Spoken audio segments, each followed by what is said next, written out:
अस्सलाम वालेकुम दोस्तों। पाकिस्तान क्रिकेट टीम के फास्ट बॉलर, सबके दिलों पे राज करने वाले मोहम्मद आमिर ने आज सबसे बुरी खबर से आगाह कर दिया।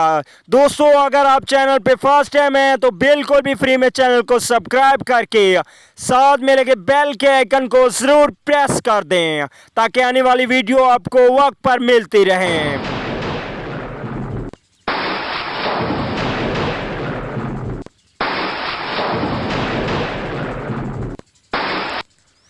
तो दोस्तों, आप लोगों को अहम खबर से आगाह करते चलें कि मोहम्मद आमिर ने टेस्ट क्रिकेट से रिटायरमेंट हासिल कर ली है। अब मोहम्मद आमिर वनडे और T20 क्रिकेट में पाकिस्तान के लिए खेलेंगे और वो टेस्ट क्रिकेट अब से नहीं खेलेंगे।